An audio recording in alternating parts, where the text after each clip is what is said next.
What's good? I'm back again with another reaction. This video, we back with another one. This one right here is Death Row Pirus Unalive, a Rolling 60s Crip member over a rap beef.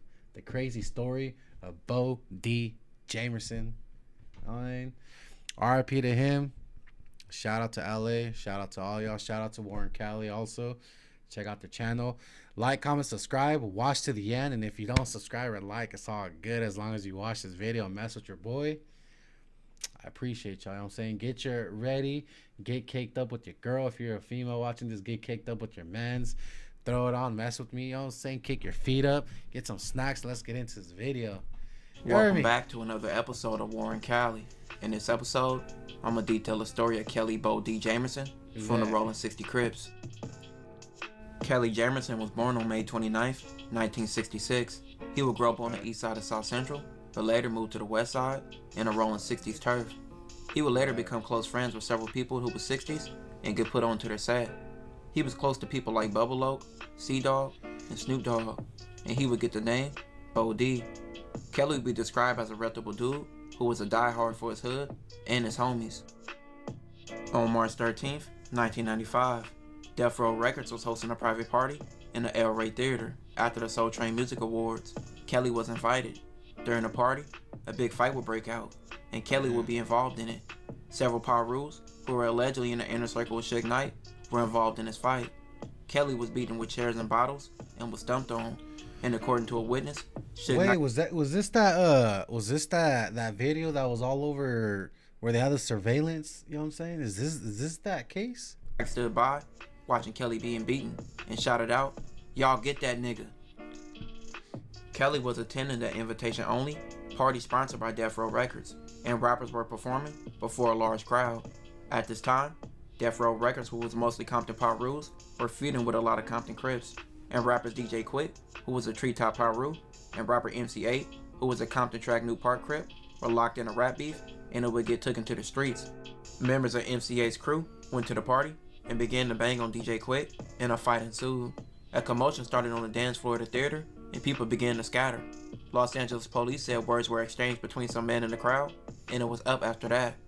This event happened almost 30 years ago, so there's many different accounts of how Kelly came into this incident. One theory is that Kelly came with MC8 crew and got into a fight being with his crew, and another theory was that Kelly seen Crips getting jumped by Damn, bro, it's Orlando Brown right here to gangbang, you know what I'm saying? Alternate universe timeline looking at, bro. Pirus, so he jumped in to help.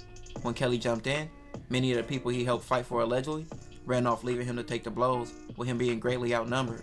Damn. It was said at least 8 to 10 people stumped Kelly out, who tried a few times to stand up. And I ain't gonna lie, it be like that whenever there's smoke and you get caught, bro. The first ones to leave is the mans beside you. Very rarely are they gonna stick around. I say 50-50. 30, I say about one third of the time you're gonna have that real one that sticks by you, because mainly everyone in the streets and in this field, right, this line of work, line of lifestyle, it's every man's for themselves. No matter, don't let the hood's a family, this is a family, woo-de woo woo. Some of them may be, but 9 times out of 10,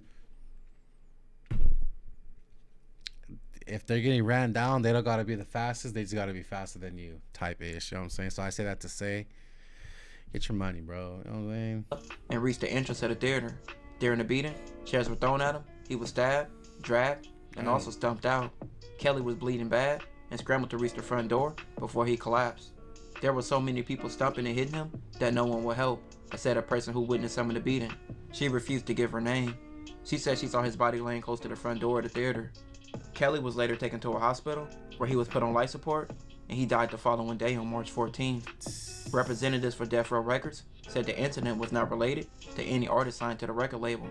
Media representatives for Death Row would say, "We want to send our condolences to the family, but Mr. Jamerson was not on any guest list." Family members said that Kelly had been invited to a party by a friend, and he definitely was on the guest list though, and he was a friend of the DJ who was playing records at the party. DJ Quick would later address the situation several years later on a song called "I'm a Gangster." Quick would say, "I used to have beef with this cat named 8, and his homies approached me at Club El Rey. What was I to do? I'm on stage doing my thing, and this dude in the crowd trying to who bang. giving up for his homies and set tripping, but he wasn't from 60s, more like track noob. DJ Quick would continue addressing the fight and his side of the story. He will also address how people put rumors on him, how he got somebody killed. At the end of the song, Quick says this is also a dedication to the little homie from 60s that lost his life at that party. Rest in peace. But Quick was said to have took part in that fight. When it broke out fast. DJ Quick started throwing shit. All the homies start fighting different individuals. Now you hear cats throwing up and saying they hoods. So all the homies doing shit. So it went haywire. And then somebody from MC8's side ends up getting killed. The 60 guy. Yeah, the Rollin 60s. Right. Who was... So... Yeah. Where the entrance was, he was like damn near where the door was at. And he was just laying there. MC8 will also address the situation and admit that Kelly was his friend, and the situation steamed over DJ Quick getting into an altercation with one of his people. Wasn't there. You want to you know what I'm talking about, though? Yeah, definitely. Quick had a show. Quick had a show. At the El Rey. A lot of that, though, was from our situation stemmed from a lot from just gang. They were Crips, they were Bloods. That shit had been going on in the city from who knows when. It didn't even have to be a rap song out, you feel me? And if Crips is somewhere where Bloods are affiliating or vice versa, you probably have a situation.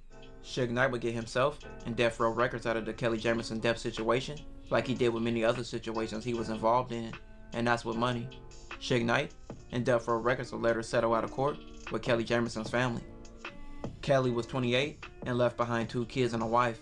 His death would be followed by several other events that got Death Row to fall in shambles along the years.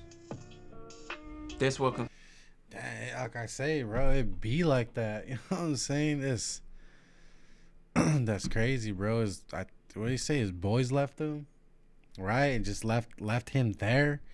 I say that to say, don't trust no one. You know what I'm saying? Stay out the way, stay in your lane, and just get your money, bro. All this right here ain't really worth it. Cause look where Suge Knight ended up. Bro's locked up, facing I don't even know how long. You know what I'm saying?